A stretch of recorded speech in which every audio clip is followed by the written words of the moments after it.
ಬಂಗಾಳದ ಗೂಂಡಗಳಿಗೆ ಇವರೆಂದರೆ ನಡುಕ. ಉತ್ತರ ಪ್ರದೇಶದಿಂದ ಬಂಗಾಳಕ್ಕೆ ಬಂದಿದ್ಯಾಕೆ ಯೋಗಿ ಶಿಷ್ಯ? Mamata ಗೂಂಡಾಗಳ ನಿದ್ದೆಗೆಡಿಸಿದ್ದಾರೆ encounter specialist.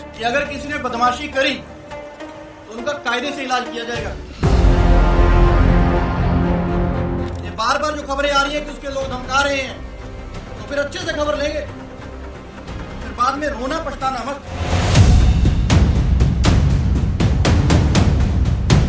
केसेस सबके तो रजिस्टरों पे जाएंगे, सीबीआई को इन्वेस्टिगेशन. ಈ ದೃಶ್ಯ ನೋಡಿ, ಇದು ಪಶ್ಚಿಮ ಬಂಗಾಳದ ಇತ್ತೀಚಿನ ದೃಶ್ಯ. ಬಂಗಾಳದಲ್ಲಿ ಅಲ್ಲಿ ಭಯಮುಕ್ತ ಮತದಾನ ನಡೆಸೋದಕ್ಕೆ ಭದ್ರತಾ ಅಧಿಕಾರಿಗಳು ಗೂಂಡಾಗಳನ್ನ ಮಟ್ಟ ಹಾಕ್ತಿದ್ದಾರೆ. ಮೊದಲನೇ ಹಂತದಲ್ಲಿ ನಡೆದ ಚುನಾವಣೆಯ ಪ್ರಕ್ರಿಯೆಯಲ್ಲಿ ಸಾಕಷ್ಟು ಗೂಂಡಾಗಿರಿ ನಡೆದಿತ್ತು. ಎರಡನೇ ಹಂತದಲ್ಲಿ ಅದು ರಿಪೀಟ್ ಆಗಬಾರ್ದು ಅಂತಾನೆ ಎಲೆಕ್ಷನ್ ಕಮಿಷನ್ ಹೊಸದೊಂದು ಅಸ್ತ್ರ ಹೂಡಿದೆ. ಅದು ಅಂತಿಂತ ಅಸ್ತ್ರ ಅಲ್ಲ, ಉತ್ತರ ಪ್ರದೇಶ ಸಿಎಂ ಯೋಗಿ ಆದಿತ್ಯನಾಥ್ ಕೈಯಲ್ಲಿ ಪಳಗಿರೋ ಎನ್ಕೌಂಟರ್ ಅಸ್ತ್ರ. ಅವರೇ ಅಜಯ್ ಪಾಲ್ ಶರ್ಮಾ.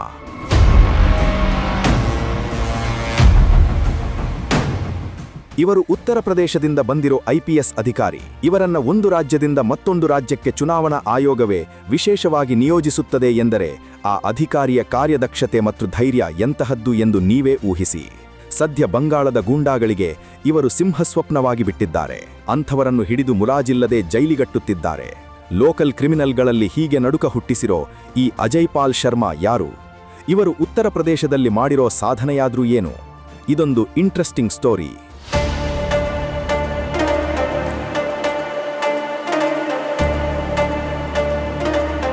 ಉತ್ತರ ಪ್ರದೇಶದ ಗಲ್ಲಿ ಗಲ್ಲಿಯಲ್ಲೂ ಕಾಣಿಸುತ್ತೆ ಇವರ ಖದರ್. ಕೆಲವರು ಇವರನ್ನ ಸಿಂಹ ಎನ್ನುತ್ತಾರೆ, ಇನ್ನು ಕೆಲವರು ರಿಯಲ್ ಲೈಫ್ ಸಿಂಗಂ ಎನ್ನುತ್ತಾರೆ.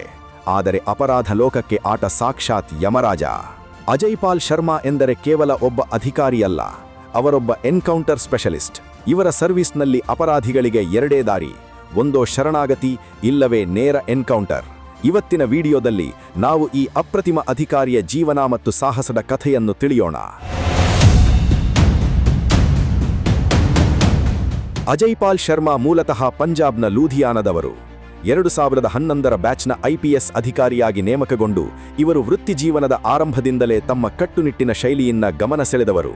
ಉತ್ತರ ಪ್ರದೇಶದ ನೋಯ್ಡಾ, ರಾಂಪುರ ಮತ್ತು ಶಾಮ್ಲಿ ಅಂತಹ ಜಿಲ್ಲೆಗಳಲ್ಲಿ ಇವರು ಕೆಲಸ ಮಾಡಿದಾಗ ಅಲ್ಲಿನ ಕ್ರೈಮ್ ರೇಟ್ ಅರ್ಧಕ್ಕರ್ಧ ಕಡಿಮೆಯಾಗಿತ್ತು ಎಂದರೆ ನೀವು ನಂಬಲೇಬೇಕು. ಪೊಲೀಸ್ ಇಲಾಖೆಯ ಇತಿಹಾಸದಲ್ಲಿ ಅತ್ಯಂತ ವೇಗವಾಗಿ ಜನಪ್ರಿಯತೆ ಗಳಿಸಿದ ಅಧಿಕಾರಿಗಳಲ್ಲಿ ಇವರು ಒಬ್ಬರು. ಎನ್ಕೌಂಟರ್ ಸ್ಪೆಷಲಿಸ್ಟ್ ಆಗಿದ್ದ ಹೇಗೆ ಡೆಂಟಿಸ್ಟ್, ವೃತ್ತಿಪರ ಹಲ್ಲಿನ ವೈದ್ಯರಾಗಿದ್ದ ಅಜಯ್ ಪಾಲ್ ಶರ್ಮಾ IPS ಮಾಡಿ ಪೊಲೀಸ್ ಆದರು. ಮುಂದೆ ಅವರು ನಡೆದಿದ್ದೇ ದಾರಿ. ಅವರಿಗೆ ಎನ್ಕೌಂಟರ್ ಸ್ಪೆಷಲಿಸ್ಟ್ ಎಂಬ ಬಿರುದು ಸುಮ್ಮನೆ ಬಂದಿದ್ದಲ್ಲ. ಇವರು ತಮ್ಮ ವೃತ್ತಿ ಜೀವನದಲ್ಲಿ 100ಕ್ಕೂ ಹೆಚ್ಚು ಎನ್ಕೌಂಟರ್ಗಳನ್ನು ಮುನ್ನಡೆಸಿದ್ದಾರೆ. ನೋಯ್ಡಾದಲ್ಲಿ SP ಆಗಿದ್ದ ಅವಧಿಯಲ್ಲಿ ಇವರು ನಡೆಸಿದ ಸರಣಿ ಎನ್ಕೌಂಟರ್ಗಳು ಕ್ರಿಮಿನಲ್ಗಳ ಎದೆಯಲ್ಲಿ ನಡುಕ ಹುಟ್ಟಿಸಿತ್ತು.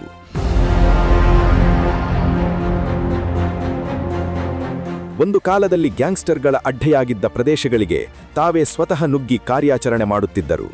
ಯಾವುದೇ ರಾಜಕೀಯ ಒತ್ತಡಕ್ಕೆ ಮಣಿಯದೆ ಜನರ ರಕ್ಷಣೆಗಾಗಿ ಇವರು ಕೈಗೊಂಡ ನಿರ್ಧಾರಗಳು ಇವರನ್ನು ಪೀಪಲ್ಸ್ ಆಫೀಸರ್ ಮಾಡಿತು. ಅನೇಕ ಕೊಲೆಗಡುಕರು ಮತ್ತು ದರೋಡೆಕೋರರನ್ನು ಬೆನ್ನತ್ತಿ ಹಿಡಿಯುವಲ್ಲಿ ಇವರು ಯಶಸ್ವಿಯಾಗಿದ್ದಾರೆ. The encounter man of UP. ಇವರ ಸೇವೆಯನ್ನು ಗುರುತಿಸಿ ಸರ್ಕಾರ ಮತ್ತು ಇಲಾಖೆ ಹಲವು ಗೌರವಗಳನ್ನು ನೀಡಿದೆ. ಆದರೆ ಇವರಿಗೆ ಸಿಕ್ಕ ದೊಡ್ಡ ಬಿರುದು ಅಂದರೆ ಅದು ಜನ ನೀಡಿರುವ the encounter man of UP. ಯುವ ಪೊಲೀಸ್ ಅಧಿಕಾರಿಗಳಿಗೆ ಇವರೊಬ್ಬ ರೋಲ್ ಮಾಡೆಲ್.